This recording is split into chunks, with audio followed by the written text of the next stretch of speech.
Buenas tardes, aquí vamos a dar comienzo a la finalización de la 7ª semana de Campillos por la Memoria y bueno, pues queríamos, ya que se han estado haciendo diversas catas y hay un proyecto detrás sobre las fosas en Campillos y sobre la represión, bueno, pues queríamos terminar esta semana con este broche que me parece bastante interesante y que ha levantado, bueno, pues bastante incógnita en nuestros conciudadanos.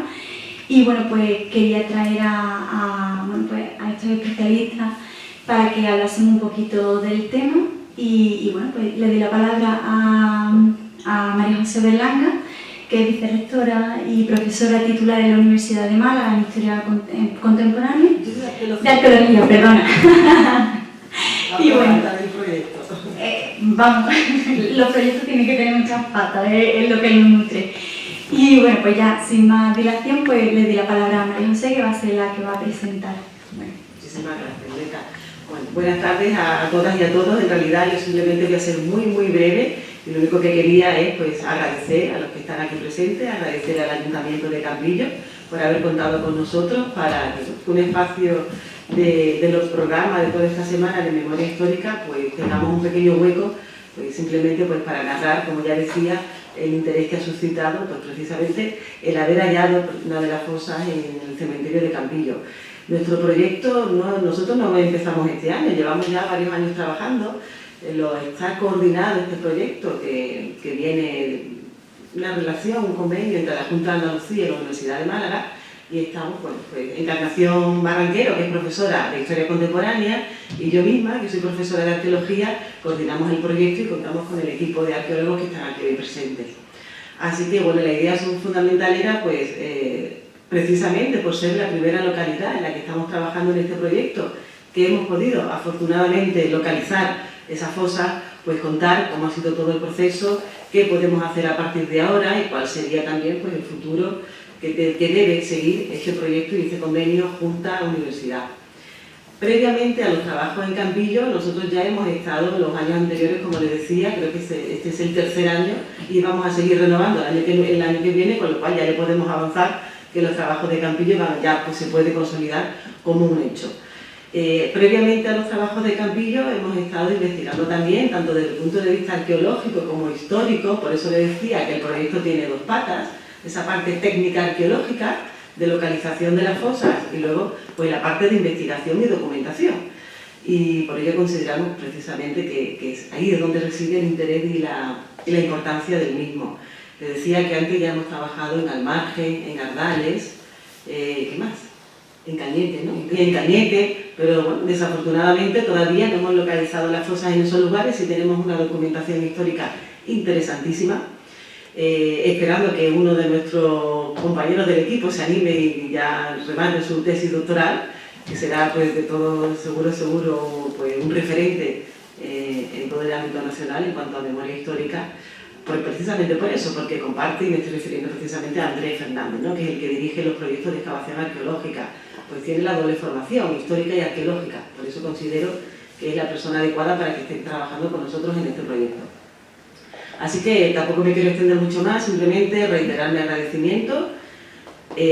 Nos encanta que sea Campillos precisamente el lugar en el que hemos tenido, pues, si no la suerte, el azar o las circunstancias de haber empezado con estos trabajos, no solamente de localización, el año que viene se iniciarán los trabajos de sumación de todos esos restos y, por supuesto, con todas las pruebas de ADN y toda la documentación que tenemos ahora en ese sentido, pues nos pueden llevar a datos muy interesantes. Así que por eso, además recuerdo que Campillos es una de esas primeras localidades que ya pues venían desde unos años reclamándonos, ¿no? Que por qué no empezábamos a trabajar aquí. Bueno, pues llegó el momento y ha llegado muy bien. Así que, bueno, como digo, no ha sido el primero, pero sí el más afortunado y por eso precisamente pues venía hablando con Encarnación de la necesidad del año que viene, ya después de este bagaje, de estos años, de consolidar, de hablar y de contar todo lo que hemos vivido en este proyecto de estos años, pues a través de un congreso.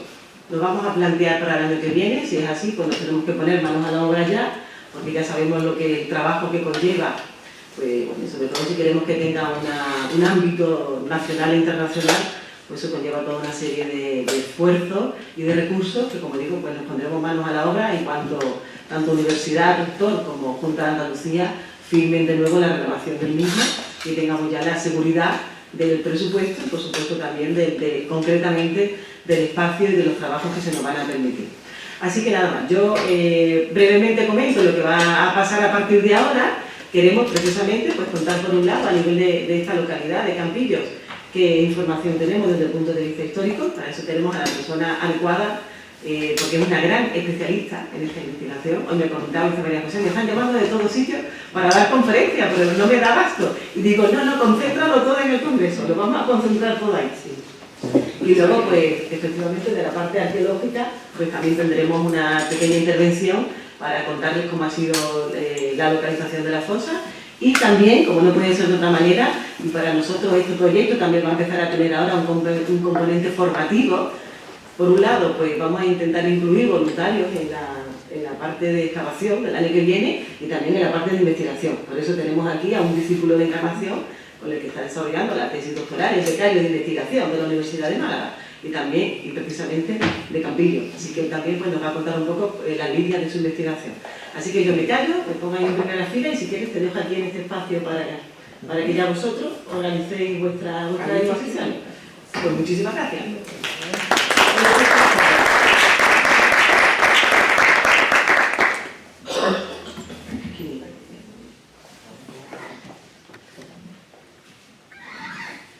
Bueno, pues nada, muchas gracias por la presentación a mi compañera María José y bueno, lo que quiero explicar en este comentario, charla o conferencia, como le quieran llamar, pues es cómo construimos la historia de un pueblo enfocado a la República, a la Guerra Civil y el franquismo y concretamente el caso de Campillos. Voy a explicar de una forma muy general porque si no requeriría esto muchísimas horas para poder explicarlo, pero voy a tratar de comentar qué fuentes documentales en general y en particular para Campillos estamos utilizando, porque la exhumación de la fosa lógicamente es una circunstancia muy necesaria no solo para las víctimas y para sus familiares, sino también para toda la sociedad. ¿Qué sociedad queremos? Pues lo va a definir no tener a las víctimas de la guerra de ninguna de las partes enterradas en fosas comunes y de hecho pues ese ha sido buena parte del esfuerzo después de la llamada Ley de Memoria Histórica de 2007 y ahora que se llama Ley de Memoria Democrática. Bueno, pues he estado escaneando algunos documentos y me he referido pues a las partes de la historia de la República y de la guerra que tienen que ver con esta localidad.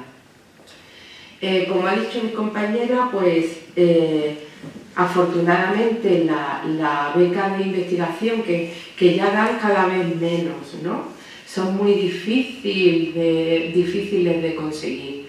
Estas becas pues la ha conseguido Juan Ramírez y bueno, establecimos que era interesante abordar la guerra civil en la comarca del Guadalteba, puesto que las comarcas occidentales de Málaga están suficientemente estudiadas por mi compañera Lucía Prieto. Un alumno suyo hizo la tesis, Miguel Ángel Melero hizo la tesis sobre la comarca de Antequera y Pablo Gómez Benítez, me parece que hizo la tesis sobre la comarca de la Serranía de Ronda. Nos queda pues hacer la historia de la comarca de Vélez, aunque hay también algún alumno que abordó el estudio de algunos pueblos de la comarca de Vélez, y faltaba pues completar la comarca del Guadalteba, y como acordamos hacer ese trabajo, pues yo creo que va a ser muy importante para la historia de Campillos, pero también para la historia de toda la provincia de Málaga, que hubiera quedado a falta de esa, que ya no va a ser una laguna del conocimiento de la guerra y del franquismo. Bueno, pues iba a empezar hablando de la importancia que tiene la historia local.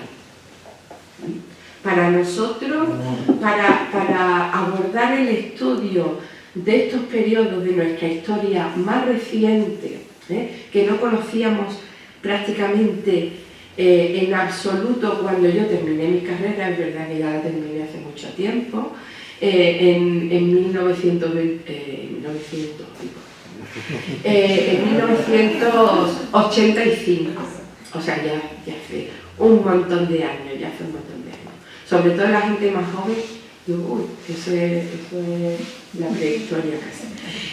Pues no sabíamos absolutamente nada, ni siquiera cómo abordar este tema tan importante. Y empezamos a hacerlo sobre todo después de los estudios muy generales que hacían los hispanistas desde el exilio, desde la historia de la prensa fundamentalmente, pues ya empezamos a abordar este tema histórico sobre todo desde unas perspectivas locales que corroboraban algunas de esas aseveraciones generales o bien las contradecían, ¿no?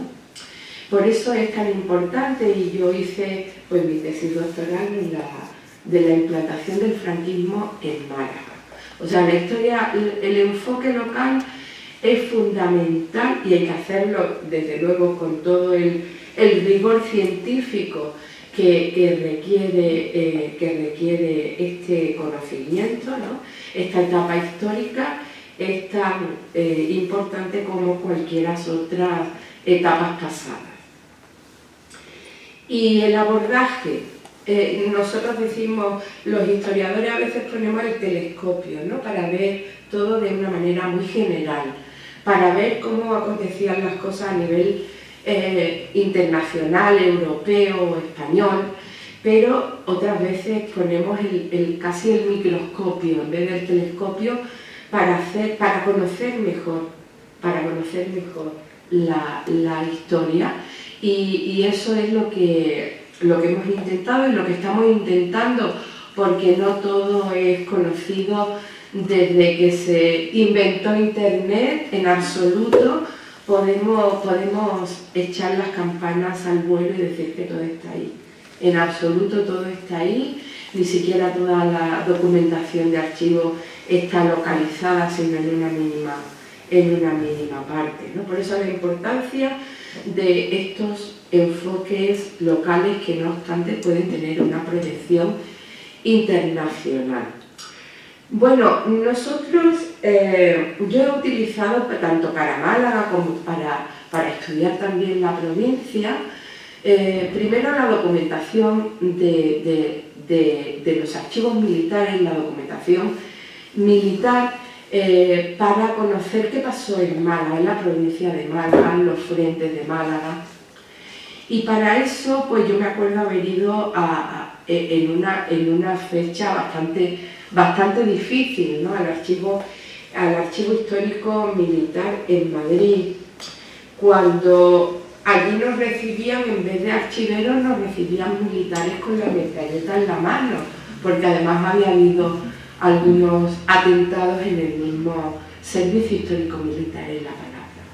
Y allí pues estuve estudiando la documentación que tenían los militares, o que se conocía que tenían los militares en aquel momento. Luego nuestros compañeros Andrés Fernández y Maribel Brene han conseguido investigar en otros archivos, bueno, ya en Ávila y en Guadalajara es accesible otra documentación. Esta es la primera que yo consulté y esto es, esta foto que ustedes ven aquí es la portada del informe del general Cuesta que hacía como una especie de diario y de qué pasaba con la ocupación de cada una de las localidades de Málaga, ¿no? Y ahí pues estuve viendo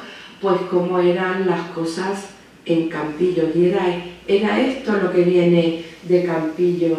En el caso de la documentación del general Cuesta, veis ahí pues como es muy espontánea, como tiene borrones añadidos.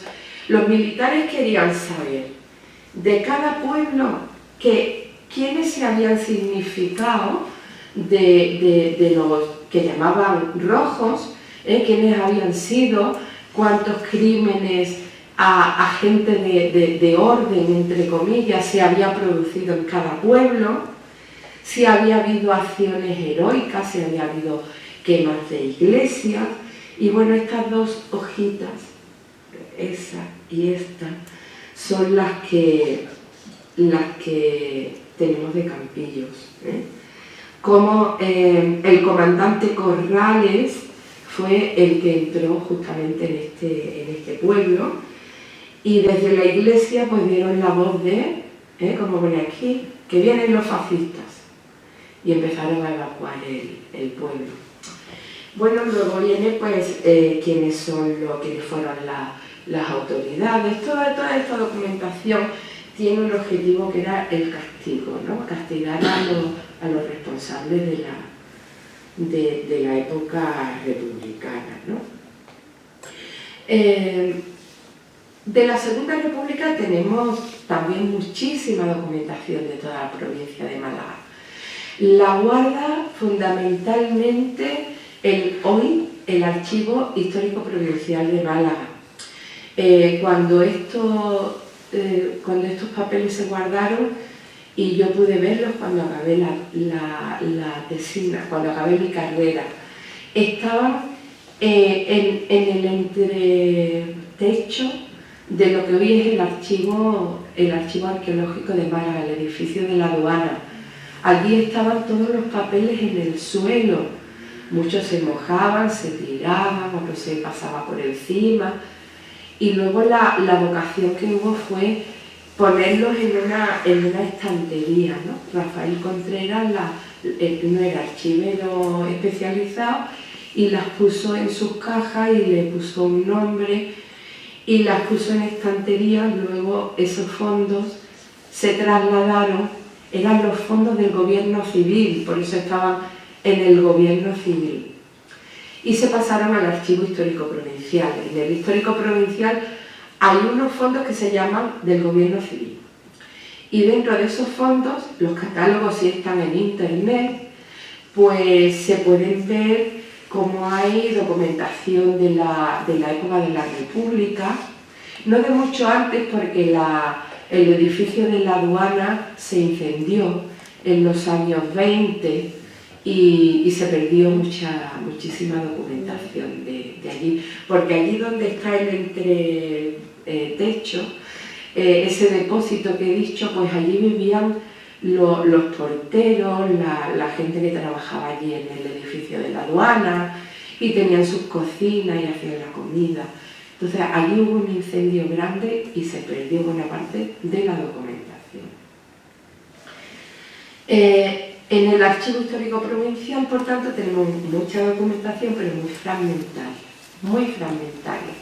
O sea, podemos tener muchos de unos pueblos y menos de otros, porque se ha perdido, como he dicho. Y yo ponía aquí pues una fotografía, esta. Es sobre el trabajo en la Segunda República y esta hoja es de Campillos. ¿De qué trata esta hoja? Yo lo explico brevemente. El gobernador civil tenía una continua comunicación con los alcaldes y tenía la competencia de orden público. Por eso los alcaldes y la Guardia Civil les mandaba al gobierno civil, al gobernador civil, pues qué estaba pasando en cada pueblo.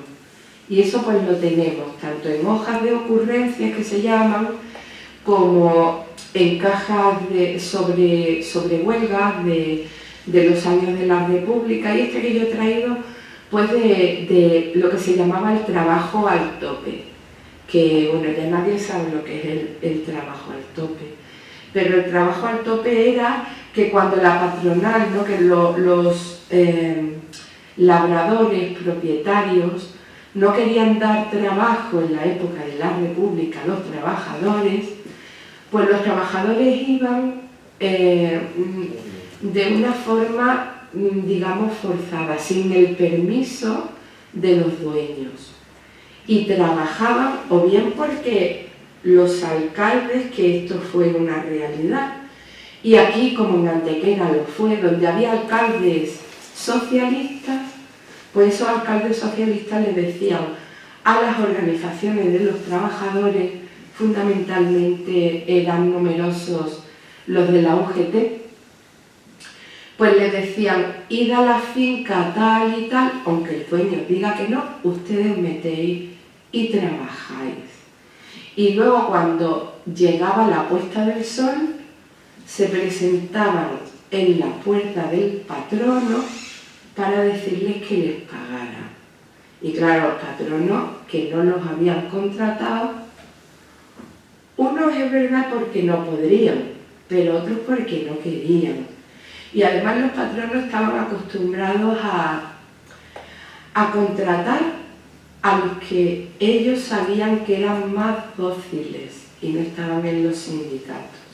Entonces el trabajo al tope era un gran desafío a la autoridad. Y aquí tenemos este caso de Campillo, que en esta hoja es muy interesante porque en muchos pueblos tenemos hojas de todos los pueblos de Málaga, pero en la mayoría eran 4 o 5, 7 o 8, 15 o 20, pero aquí eran 75 los de la hoja esta del día que fueron a trabajar los obreros. Está la hoja con los nombres de los obreros, con lo cual es el trabajo tan penoso de los historiadores, que tenemos que poner la hoja de los del tope con la hoja de los fusilados, a ver cuánto luego coinciden o no coinciden, ¿no? Todo esto, todo el trabajo es muy penoso, que nadie piense que vamos al archivo y allí encontramos la historia de la represión hecha. Que va, yo llevo 40 años y todavía no sé mucho, así que esto todavía va para largo, ¿no? Bien, luego tenemos otro tipo de documentación, que es la documentación también militar, pero me refiero a los juicios, a los procesos sumarísimos de urgencia. Estos eran los procesos sumarísimos de urgencia. Yo tengo miles y miles de fotos. Yo tengo centenares de miles de fotos de estas. O sea, toda Málaga está retratada en estos juicios que, bueno, algunos historiadores centrados en la memoria histórica, en la exhumación de las fosas, se interesan sobre todo en los que fueron fusilados, pero yo no me intereso solo en los que fueron fusilados, sino también en los que robaban gallinas, también en los que trabajaron al tope, también en los que se pusieron en huelga. Todos me interesan, y luego tengo que decir también que especialmente me interesan las mujeres, para ver si las mujeres tenían un castigo especial y diferente al de los hombres. Hasta ahora he visto que sí, y en Campillo, en lo que estoy mirando, pues parece que sí. Así que es este tipo de de documentación, ¿no? Que parecen pergaminos antiguos. Son todos de los años 30, del 37 en adelante. Los hay hasta el 63,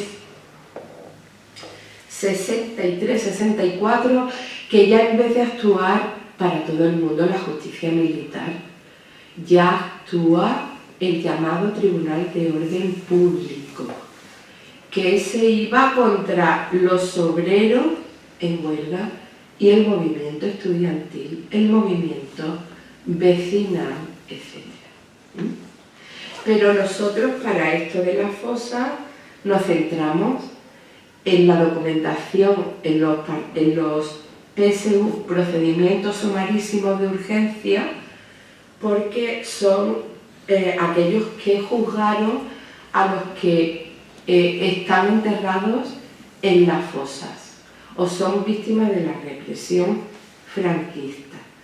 Estos PSU, algunos son de 4 o 5 hojas, y precisamente muchos de los fusilados son de 4 o 5 hojas, porque no se discutía mucho. Pero otros son voluminosos al punto de tener 500 o 600 páginas, que son de los años 40, que son con muchas más declaraciones. O sea, aquí se acusa a la persona, que normalmente viene el nombre como estoy señalando, y puede ser uno o pueden ser un montón, o toda la gente de un pueblo, o todas las mujeres de un pueblo, o todos los que trabajaban en un sitio, ¿no? A veces tienen una coherencia todos los que están juzgados ahí, ¿no? Luego vienen las declaraciones de los acusadores. Aquí había una familia, claro, yo soy de Málaga y no, pero los Casasola, los Hinojosa, las Artes, la cárcel, todo eso suelen ser las viudas familiares de estas familias que acusaban a los que creen que habían matado a los suyos o habían cobrado el trabajo del tope indebidamente o habían exigido el dinero de algún trabajo que habían hecho y no se lo querían pagar. Aquí hay una casuística, no piensen ustedes que esto es una documentación aburrida, que en absoluto. Aquí están los que blasfemaban, los que a Hinojosa, de aquí le llamaban el cacho, viene ahí los motes de todo el mundo, ¿no? El cacho, pues los que se reían cuando el cacho había sido asesinado. O sea que aquí no solo hay juicios por militancia, sino por otras muchas y variadas circunstancias. Y es muy interesante porque vienen las acusaciones, la declaración de los inculpados, tratando de explicar que ellos eran inocentes, los otros, a veces había careos, y se reproducen aquí los careos. En esta documentación a veces encontramos, pues yo que sé, hasta mechones de pelo, cartas de amor, hasta de la época roja del comité. Encontramos muchísimas artefactos, ¿no? de documentación histórica, que no solo es esta del escrito, ¿no? Y por eso también podemos hacer pues trabajos con las fotografías, con las cartas, etcétera, ¿no? La gente, hay cartas de despedida de los que eran ejecutados, bueno, hay cosas tristísimas y mucha indignación, ahora estudiamos también la emoción, ¿no? En la historia, muchas emociones, que también pueden verse sobre todo en los PSU a mujeres. Así que esta documentación es muy interesante. Bueno, aquí tengo yo una lista, esta lista no es no es de los fusilados, es de gente de Campillos que tienen un PSU. Y no todos son ejecutados, ni unos tienen pena de muerte, pena de cárcel, de diferente gradación, ¿no? O años, o meses, etc. Aquí en Campillos había una cárcel, a veces desde la de Campillos a la de Málaga había un traslado casi continuo y bueno, como digo, he puesto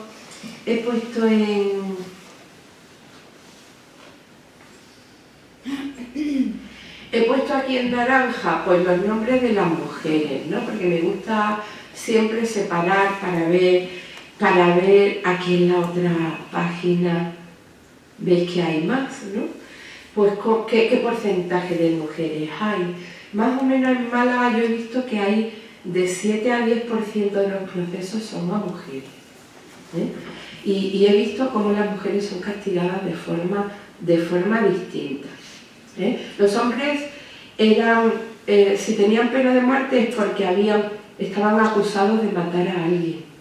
Las mujeres nunca mataron a nadie, indujeron, se alegraron, pero nunca fueron las ejecutoras. Solamente tengo un caso de una, que no sé si es cierto o no, de toda la provincia de Málaga, pero las mujeres por inductoras sí que tengo la mayoría de los casos. Y a las mujeres además se les castigaba no por su militancia política, sino por su moralidad. Se salía del modelo. O como yo acabo de publicar en un capítulo de un libro, el de control social, que acaba de salir, por el parentesco. Fundamentalmente a las mujeres por el parentesco. Por ser mujeres por ser madres por ser en menor medida hijas de, y luego por las emociones. En Alhaurín de la Torre, un grupo de mujeres fueron castigadas porque mataron a un cerdo para celebrar la muerte de los fascistas de su pueblo. Aquí en Campillos lo hicieron para celebrar la muerte de Hinojosa, de José María Hinojosa.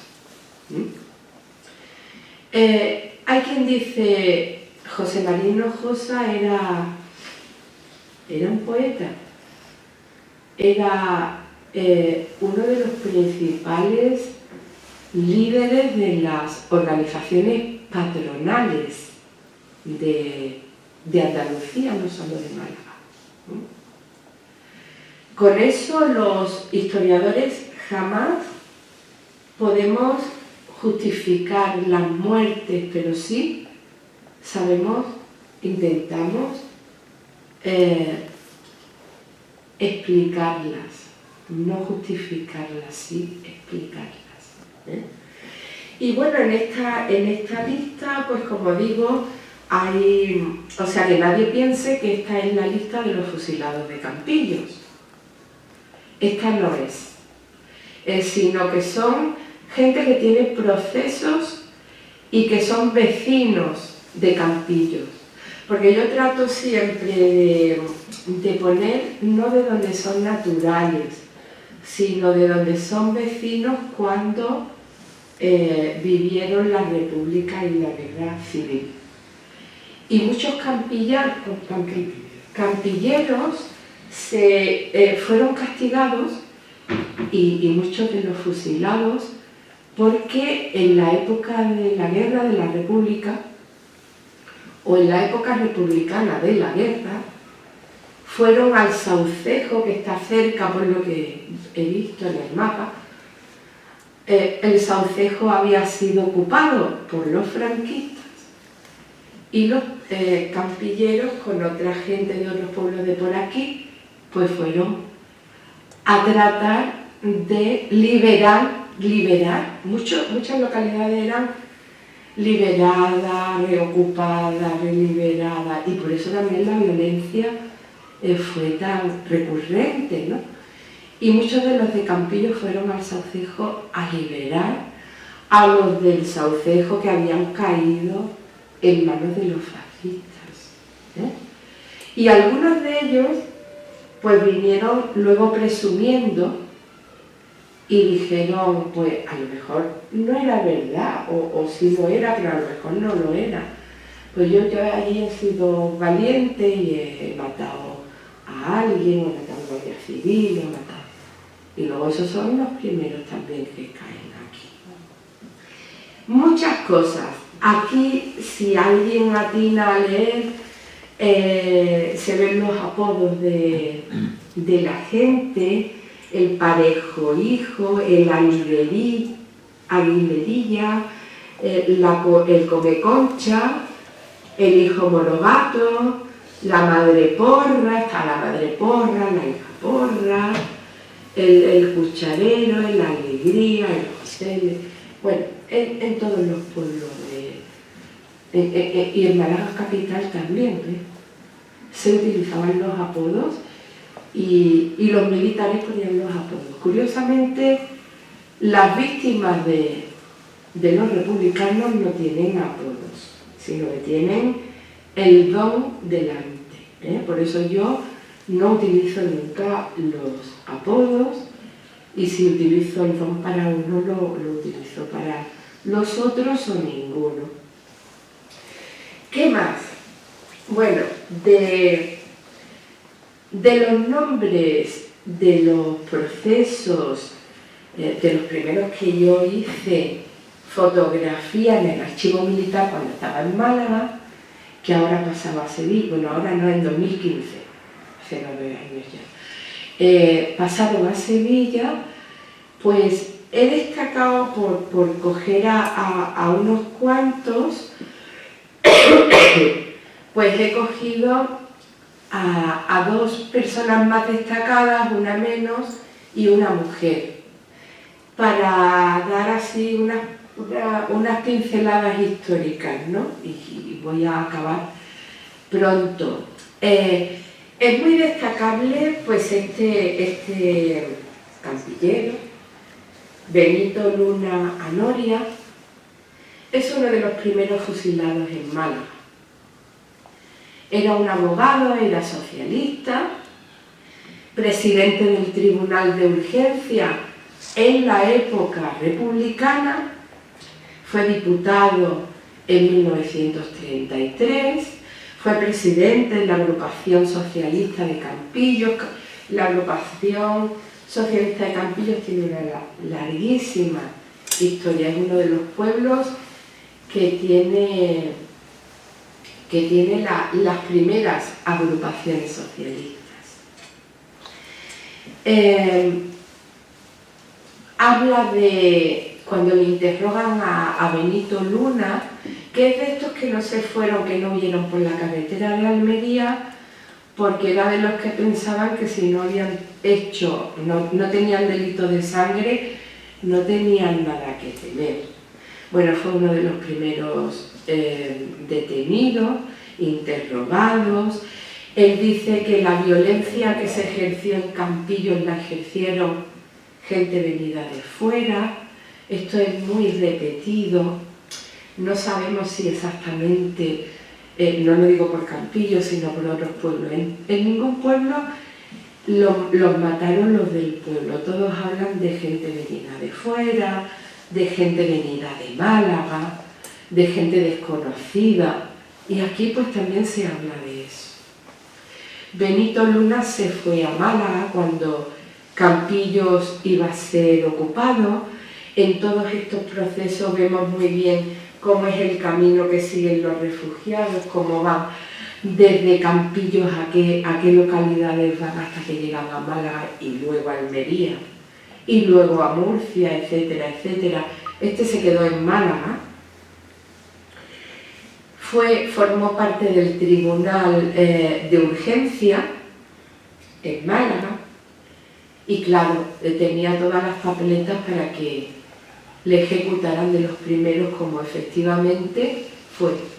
El 7 de marzo del 37.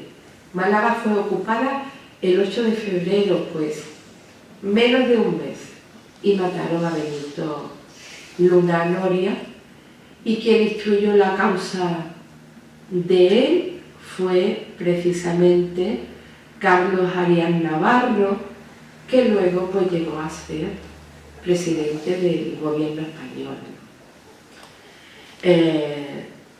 Ya en la época de Franco, pero tuvo muchísimos cargos de gobernador civil, de alcalde, no sé, me parece que fue de Madrid, etcétera, etcétera, ¿no? Pues este es el que instruyó el expediente de Benito Luna. Recuerdo haber visto cuando le notifican a este abogado que lo van a sacar a fusilar, y la mayoría de los que fueron fusilados no quisieron firmar, como un acto último, ¿no?, de rebeldía, como no reconociendo también esa autoridad que los iba a matar. Este firmó porque yo creo que como era un abogado, era tan legalista o lo que sea, es una de las pocas notificaciones que están firmadas. Aquí tenemos a otro campesino que participó en el asalto del Saucejo, que detuvo, este fue denunciado por las hermanas Casasola Lasarte. Muchas de ellas pues habían oído que habían escuchado a alguien, que alguien les había dicho que ellos habían sido los asesinos de sus familiares. Y estas hermanas Lasarte pues acusan a este Juan Valle Oliva. Huyó y estuvo en el Ejército Rojo, y pena de muerte en el 43. Los que están fusilados en el 43 porque huyeron por la carretera de Almería, estuvieron en zona republicana hasta que terminó la guerra, y al final fue cuando volvieron y fueron detenidos, ¿no? Este también lo he destacado solo para que a lo mejor lo conocen ustedes mejor que yo, o a lo mejor no, pero este fue el alcalde republicano del Frente Popular, aquí en Campillos. Con 38 años del campo, llegó a ser presidente de la Diputación. Campillos, desde luego, tenía peso en la Diputación, tuvo dos presidentes en la Diputación, Benito Luna y este. También era socialista, miliciano, refugiado del Comité Rojo. ¿De qué los acusaban? Pues de ser del comité, y como la gente decía que eran los del comité los que mandaban matar, pues por esa regla de matemática, pena de muerte, ejecutado en el 42. Y ya la última que he puesto, podríamos estar aquí y estaremos el año que viene si organizamos nuestro resultado tanto arqueológico como histórico, pero voy a terminar con una mujer, Juana Trigo Escribano. Esto es muy repetido. La mayoría de las mujeres que metieron presas o que fusilaron no son jóvenes, son mujeres, son amas de casa, son mayores, son viudas, 52 años, viudas, sus labores. Miguel Gallardo, un vecino de Campillos, declaró que ella en la época roja le había denunciado a él por fascista, ¿no? Y que dio ánimos, inductora, como he dicho, inductora. Ese era el castigo de las mujeres, parentesco, inducción, emoción.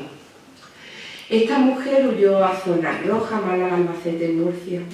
Fue detenida a la vuelta y fue condenada a 2 años. Hay quien puede decir, bueno, la mayoría de los hombres eran fusilados, las mujeres solo eran castigadas a 2 años. Es que había un paternalismo, en absoluto había un paternalismo. Estos castigos no estaban en el Código de Justicia Militar. Alegrarse no está en el Código de Justicia Militar. Ser mujer de no está en ningún código de justicia. Y por esto las mujeres tenían también un castigo, y esta concretamente no salió hasta mayo del 41. Bueno, pues solamente hasta aquí para... y creo que me he pasado mucho en el tiempo. Bueno, pues lo siento y ya daremos más cuenta de este trabajo. Gracias.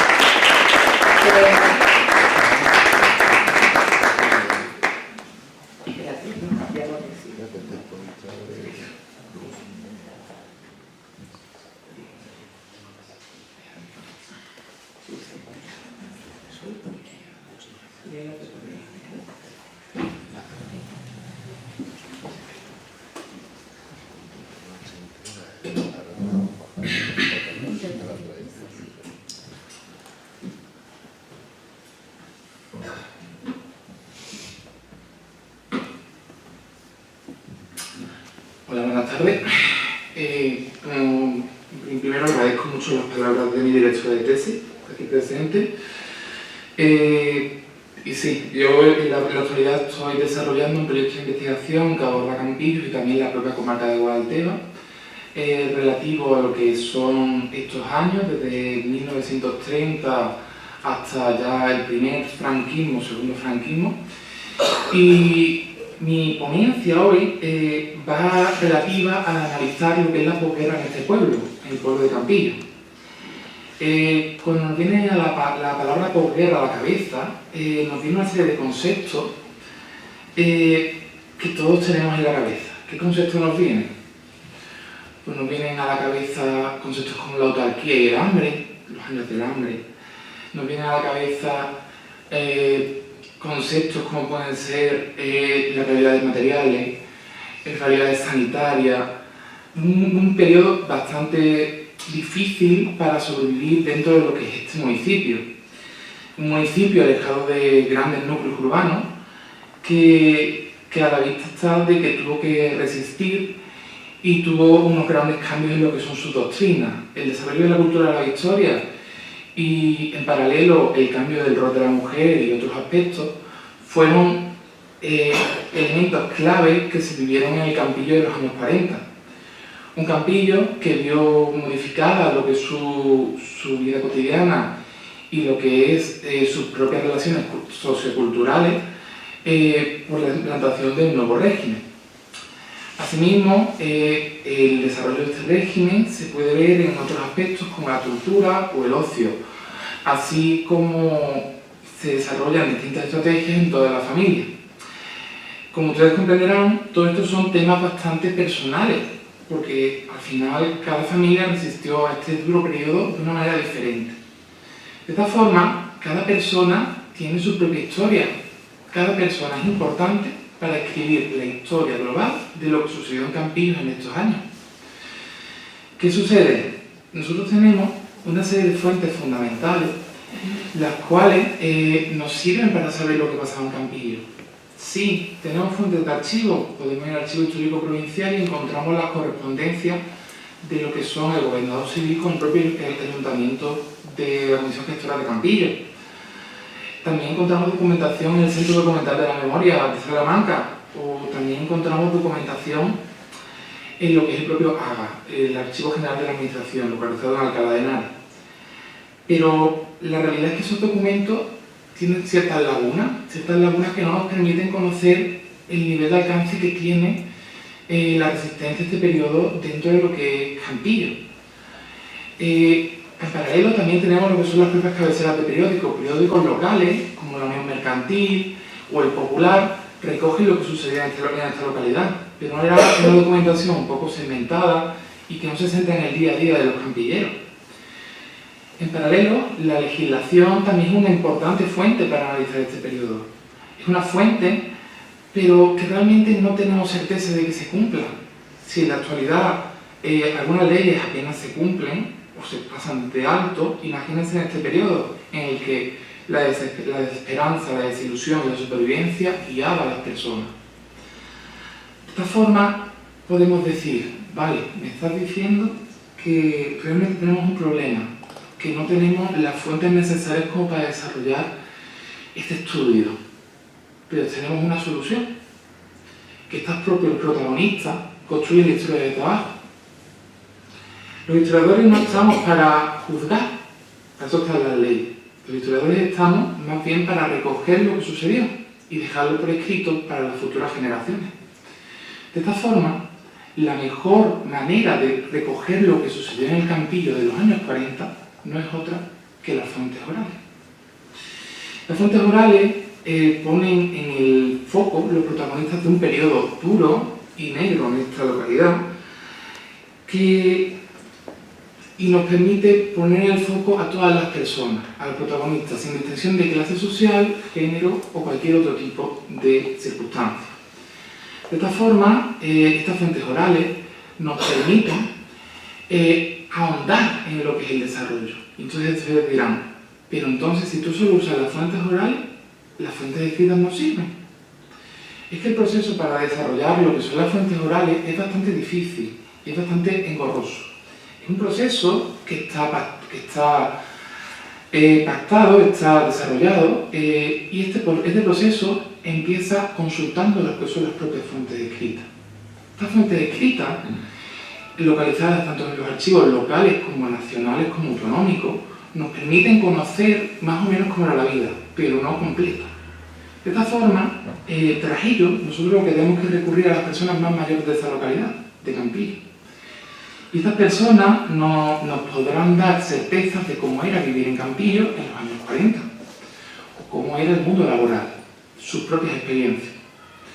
De esta forma, que en paralelo a eso se hacen cuestionarios normalizados, es decir, todas las personas van a recibir exactamente las mismas preguntas para que estos contesten posteriormente.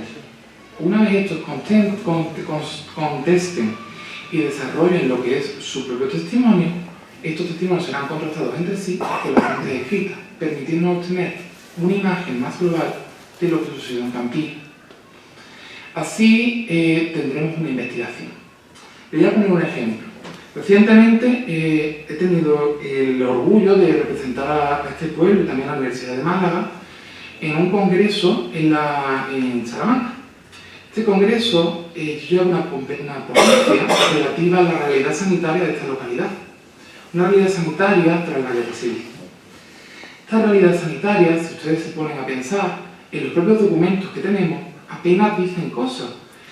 Por ejemplo, encontramos que la propia calle real no está asfaltada, o que hay charcos putrefactos. Pero esto no lo recogen los documentos oficiales, esto lo recogen los testimonios orales de ciertas personas con las que he tenido el orgullo y la suerte de hablar. Personas que si no recogemos sus testimonios desaparecerán. ¿Esto qué nos ha permitido? Pues nos ha permitido desarrollar una imagen global de cómo era el Campillo de los años 40. Pero igual que con esta temática, que es la realidad sanitaria, una realidad sanitaria dura en la que se ha podido atestiguar que estas malas condiciones de vida en comparación con lo que son los propios libros de defunciones del Ayuntamiento del Registro Civil de Campillo, nos llevan a que lo que son estos elementos hay una gran mortalidad infantil. Una mortalidad infantil al nivel de que mueren una gran cantidad de niños, sobre todo en verano. Esto no solo lo corroboran los documentos escritos, también lo corroboran lo que son las propias familias y los propios protagonistas de este periodo. Ahí se demuestra la grandeza del uso de este tipo de fuentes. Una fuente que está viva y que debemos aprovechar.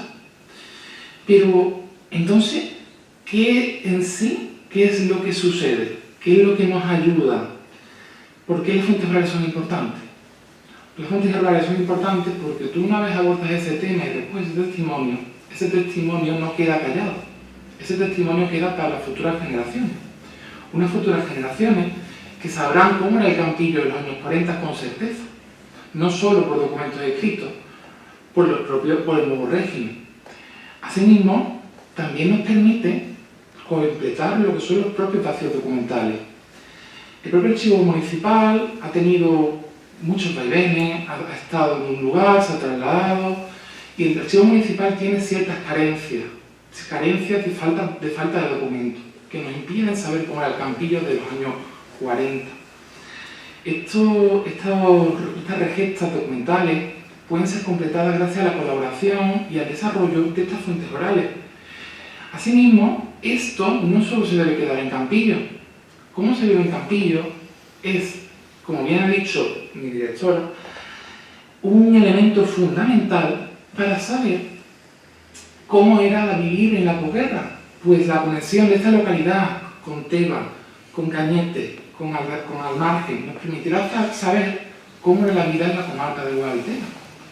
Una realidad que a su vez puede ser comparada con otras comarcas de Andalucía, permitiéndonos construir un gran mosaico de la vida o de la temática que abordemos en cada momento para el desarrollo de lo que es la propia investigación. De esta forma, nosotros no debemos acallar estas voces, sino darles voz y que ellos sean los protagonistas de la historia. Ya lo fueron en su momento y lo deben ser ahora mismo.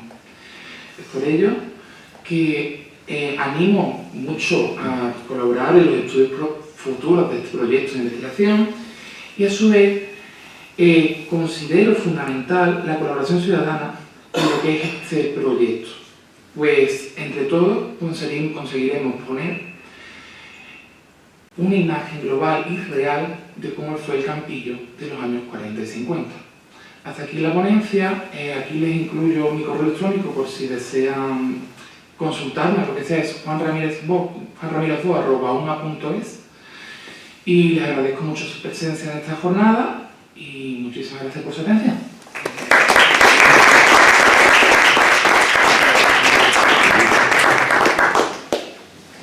Bueno,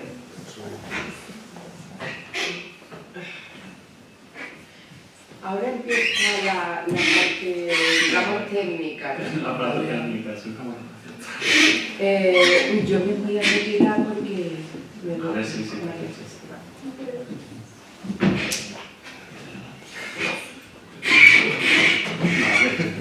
Solo un tercero.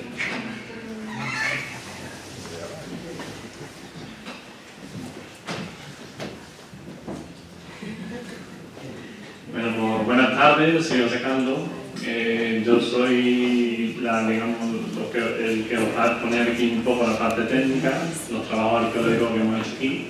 Pero yo soy una de las partes del equipo de arqueólogos que hemos trabajado. Conmigo también forma parte del equipo Andrés Fernández, que lo tenemos ahí, y todos también. Eso, agradecer vuestra presencia aquí y para mí la verdad que es un orgullo de estar aquí con vosotros porque no soy campillero de nacimiento, pero sí de adopción. Vivo desde hace años aquí, la verdad que me orgullece mucho el estar aquí presentando precisamente estos trabajos, la importancia que tienen estos trabajos. En cuanto a los trabajos que hemos hecho aquí, lo voy a dividir en dos partes. Por una parte, la prospección geofísica con la técnica de georradar, que se hizo ya hace prácticamente un año. Y por otra parte, los trabajos propiamente arqueológicos que llevamos a cabo en verano. En cuanto a lo que es la prospección con georradar, os traigo aquí una definición básica de lo que es la técnica. El georradar es uno de los métodos de prospección geofísica considerado actualmente como el más versátil en estudios superficiales del subsuelo, por no ser un método invasivo, es decir, es una técnica que no tienes que excavar para ver lo que hay debajo de lo que hay en la tierra, fácil de aplicar y altamente eficaz, que se utiliza para caracterizar principalmente la presencia de elementos enterrados. En cuanto a la zona prospectada en el cementerio, aquí en la imagen vemos remarcado en verde la zona que se ha prospectado dentro del cementerio y en amarillo la zona que se ha prospectado fuera del cementerio. ¿Por qué? Porque teníamos testimonios orales que nos decían que también que había la posibilidad de que hubiese fosas, que hubiese enterramiento en la tapia del cementerio. Por eso también se realizaron en el exterior. En cuanto a los datos obtenidos del georradar, pues principalmente se delimitaron dos zonas susceptibles de tener presencia de movimiento de tierra que fuesen de posibles fosas. La zona 1, que es la entrada del cementerio, conforme entramos al cementerio, yo creo que aquí todos conocen el cementerio, la zona donde están los monolitos. Y dentro de esta zona, el Jorralán diferenciaba dos áreas diferentes en las que había movimientos de tierra. La zona la que se denomina como zona 1.1, y en esta pues, se veía una alteración en su suelo a partir de los 50 centímetros, que llegaba a tener una potencia de 1,5 metros, y después una longitud de 16 metros y una anchura de unos 2 metros. Y después la zona 1.2, que venía a ser prácticamente lo mismo, una alteración en su suelo a 50 centímetros, profundidad de 1,5 metros y longitud de 15 metros por 12 de ancho. Después se vio otra zona susceptible, que era la zona 2, que esta estaba en la zona este del cementerio, lo que sería el antiguo patio civil del cementerio, que para que os hagáis una idea de dónde esta zona es pegada en la tapia del Camino del Chorrillo. Aquí las dimensiones de esta alteración del terreno decían que superaban el 1,5 metros de profundidad y que tendría unos 3 metros de longitud por 2 de ancho. Y aquí os pongo un plano de lo que os he dicho. La zona 1 es lo que es la entrada del cementerio y la zona 2 aquí lindando con la tapia del Camino del Chorrillo.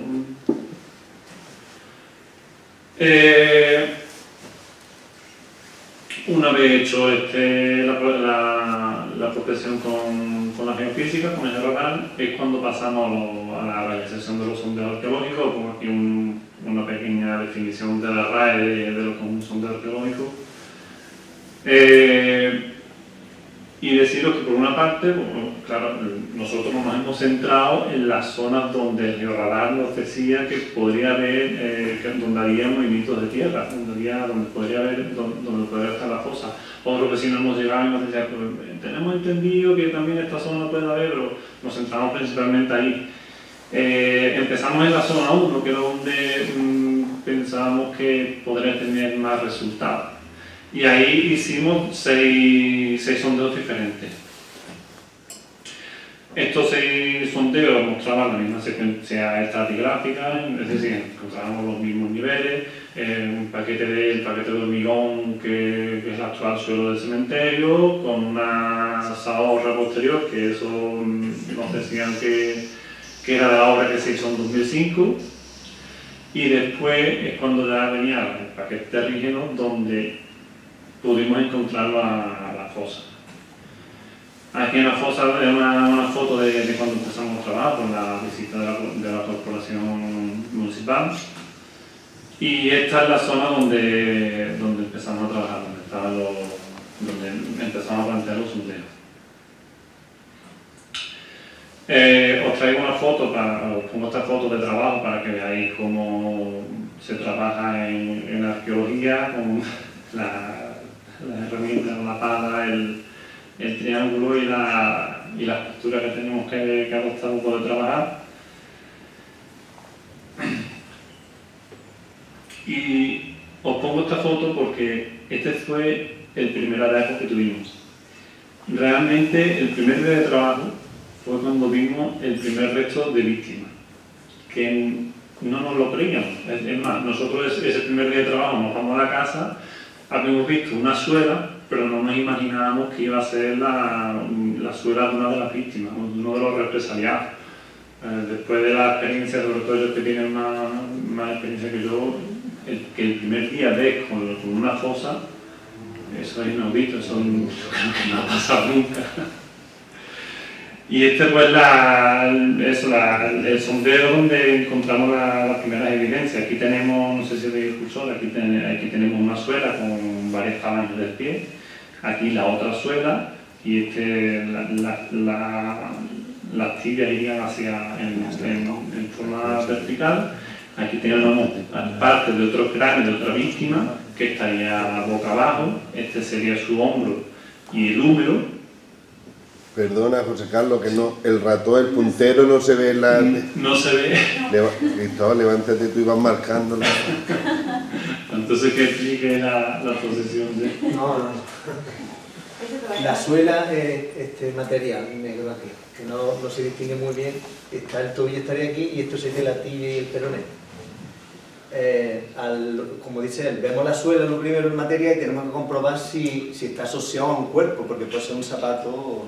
Entonces por eso decíamos que el primer día nos fuimos, lo vimos, y luego cuando ya te metes y empiezas a definir más, pues sí ves la tibia y el peroné, y además comprobamos que ese pie está boca abajo. Entonces es otro indicio también importante. Vemos al lado un cráneo que obviamente no es del mismo cuerpo. Entonces tenemos esto que veis aquí es la rama mandibular de aquí, y lo que se ve aquí sería la parte de atrás del cráneo. No puede corresponder a esta pierna. Entonces ya tenemos dos cuerpos enterrados en este espacio, que estos, tened en cuenta, son 20 centímetros, en 30 centímetros de dos cuerpos.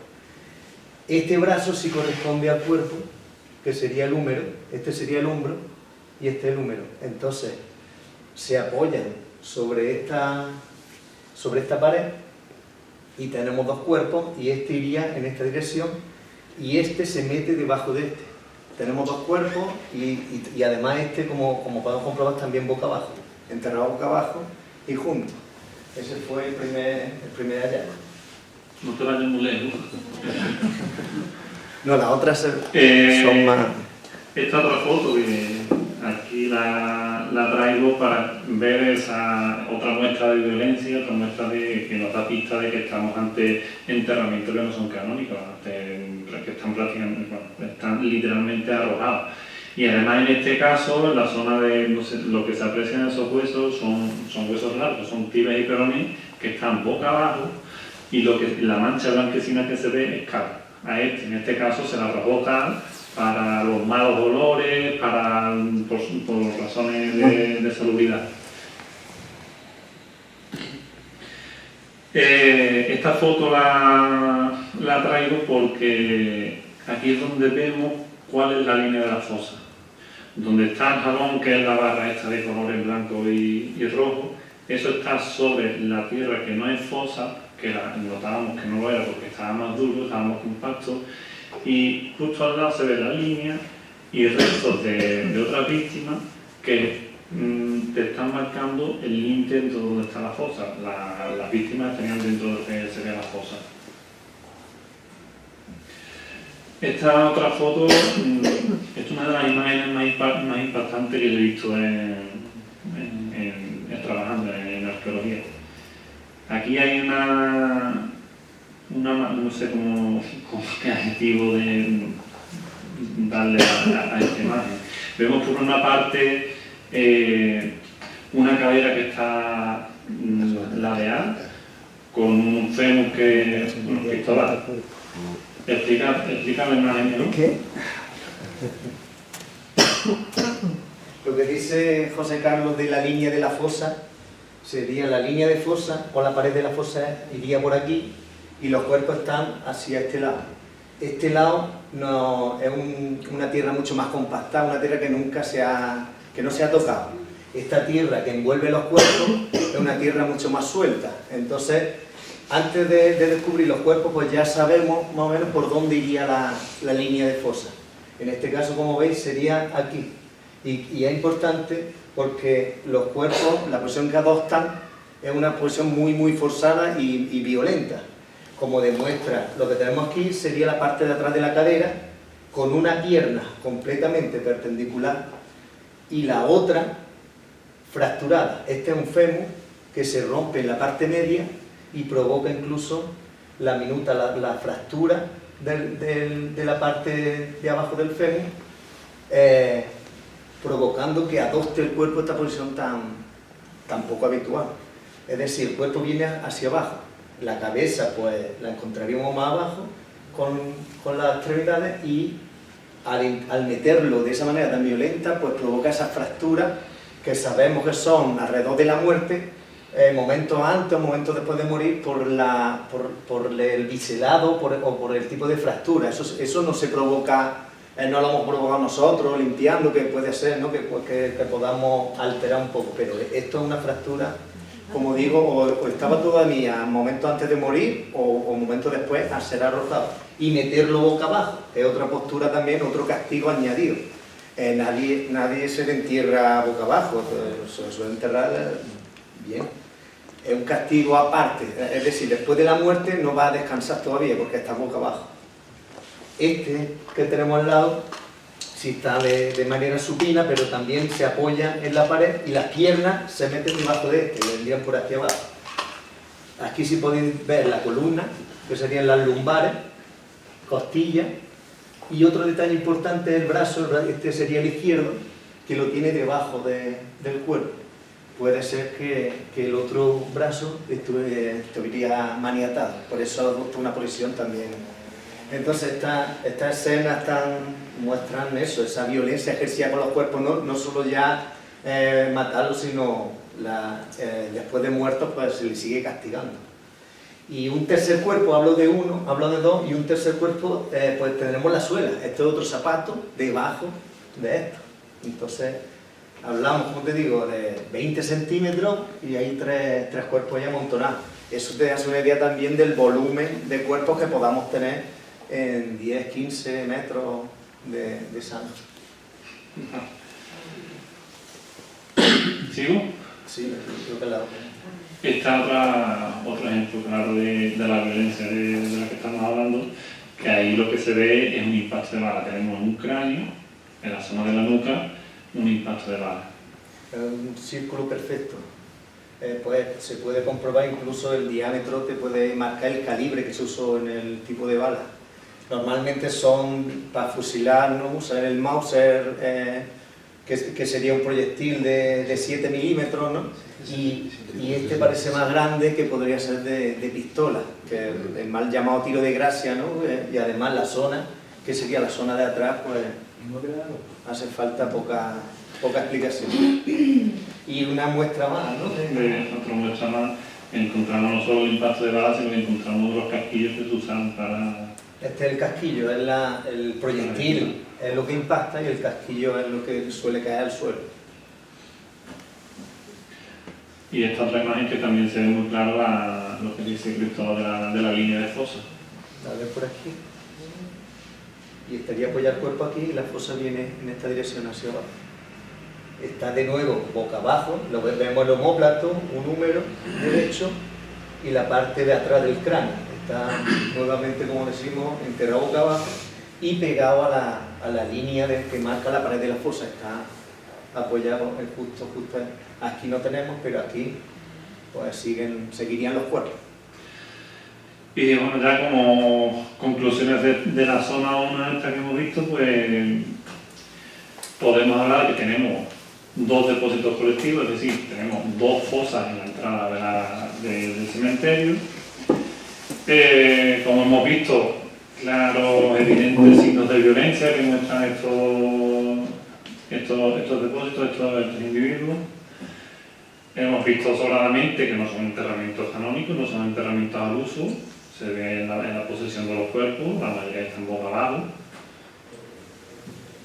Y tenemos que dar las gracias que se ha salvaguardado esta fosa, porque sabemos, como decía Juan, la importancia de los testimonios orales. Los testimonios orales nos han dicho que la zona se respetó desde la primera corporación municipal. Es la primera corporación municipal de la democracia la que coloca los monolitos en esa zona, indicando simbólicamente dónde estaba la fosa.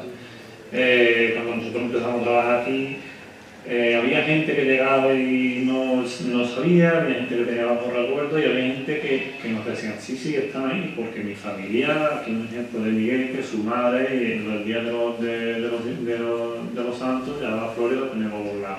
Es decir, en Campillo había un recuerdo latente ahí de dónde estaba la fosa, y evidentemente la hemos encontrado. En cuanto a la zona 2, que el georradar nos daba evidencia de que había un movimiento de tierra, hicimos también allí un sondeo arqueológico. Estaba, como comentaba, el camino del Chorrillo, pegado a la tapia, lo que era el antiguo patio civil. Aquí vemos una fotografía de lo que es la estratigrafía de la excavación, que se ve prácticamente, está limpia, no se ven restos ninguno. Está una foto de la planta que se ve, tampoco no encontramos restos ninguno. Y en cuanto a las conclusiones, pues podemos asegurar que allí no se ha encontrado evidencia de enterramientos colectivos, sino que lo que vimos fueron restos de enterramientos canónicos en ataúd, porque vimos restos de la madera de descomposición de los ataúdes. No vimos los cuerpos, pero eso lo que vimos fue la descomposición de ataúdes. Y allí el movimiento de tierra que detectaba el georradar, nosotros entendíamos que es fruto de los movimientos de tierra que se producen en un patio, en el que se produjeron en el patio seguido. Y bueno, por mi parte pues termino, y no sé si tenéis alguna duda, alguna pregunta, algo que queráis comentar, por parte de Violeta, no sé. Ha sido muy tarde, no vamos a empezar. Bueno, pero nunca es tarde. Nunca es tarde.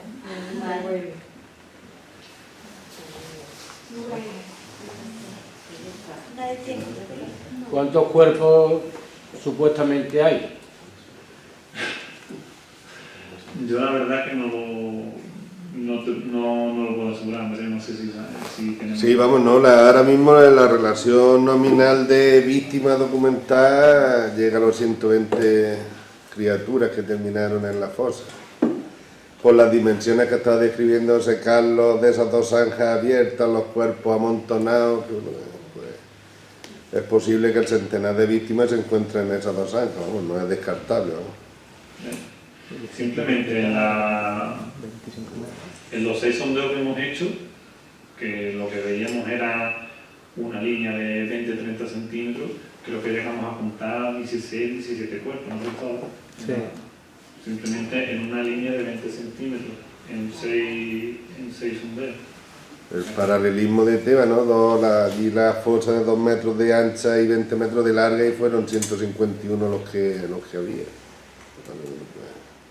El centenar sí se estima, vamos, ubicando con los metros que ha dado José Carlos, o que han dado los trabajos arqueológicos, y ubicando ese espacio, pues el centenar no se descarta, ¿no? Y bueno, pues los trabajos que ha hecho Encarnación, cotejando los censos con los que están, los que no, pues también a todos nos hace darnos cuenta de un poco de quiénes deben estar. Sí, claro. Sí, creo que es algo que se tiene que hacer y por fin ha llegado y que siga. Así que Y la lista de los nombres no lo sabía. Hay un libro, en una lista que publica una lista, Objetivo Ronda. En el libro de Objetivo Ronda sí que están y ahora... Pero después hay que tener en cuenta que eso no es una lista cerrada, porque nos ha llegado gente que vecinos de aquí que han dicho, mira, que es que mi familia fue empresariado, lo ejecutaron y no está en la lista. No es una lista cerrada.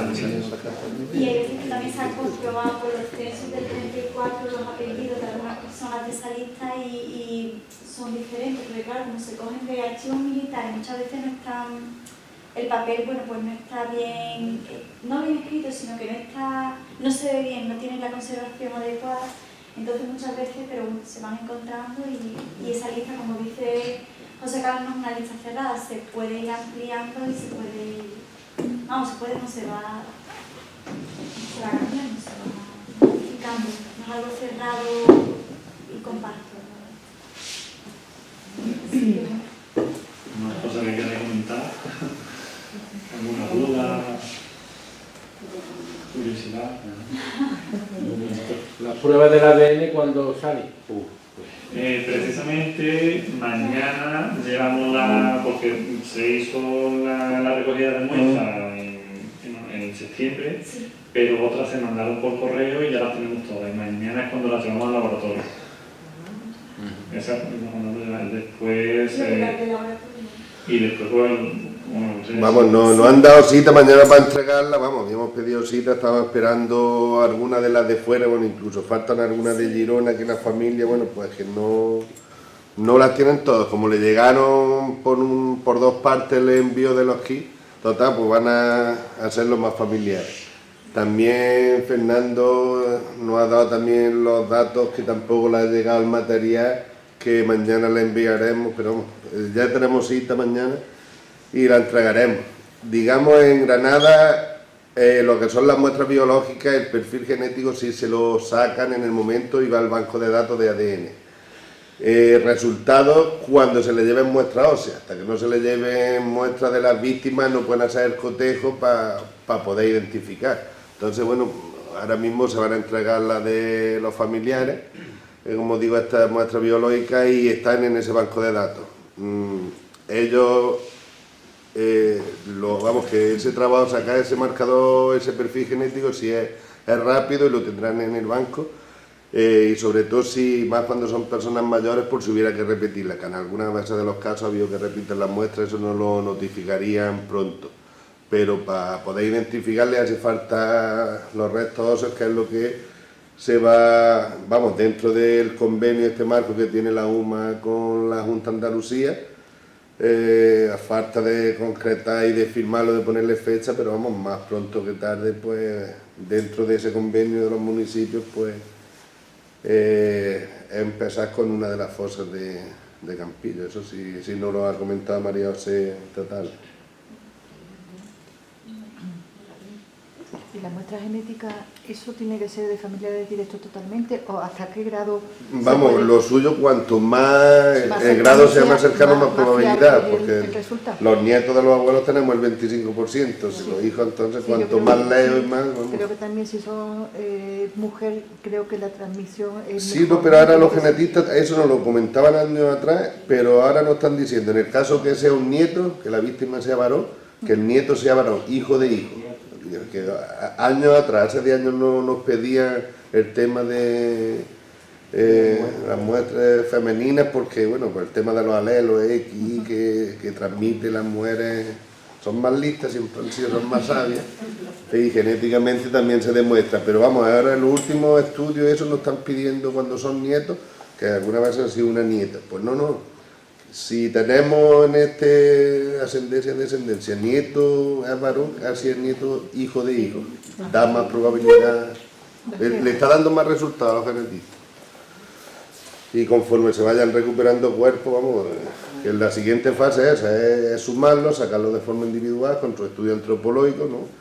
Y los genetistas pues nos van cuidando, pues bueno, traeros, pues suelen pedirnos piezas dentales, fragmentos de hueso que estén enteros, algo de temporal. Pero eso sí se va haciendo de forma progresiva conforme se vayan sumando los cuerpos. Están en buenas condiciones estos. No están mal conservados con respecto a otros municipios y tal. Y la suerte, como decía José Carlos, que no se ha llegado, se ha respetado el sitio, la memoria colectiva de aquí, de los campilleros familiares, han respetado el sitio, y después esa obra de pavimentado, de echar el hormigón, no altera, se ha quedado ahí que por poco más desmonta y el tocar los restos fuera sido puñetero. Y que vamos tarde, ya ves. Nosotros nacimos después de la muerte del dictador, ya ves si vamos tarde. Bueno, pues si alguien más quiere decir algo. Bueno, pues nada, simplemente agradecer a los ponentes. Yo ya se lo he dicho tanto a María José como a Encarnación, que seguimos en contacto, y esto es, bueno, pues primer punto para seguir para el año que viene. Así que muchas gracias por vuestra asistencia y por la colaboración. Así que muchas gracias.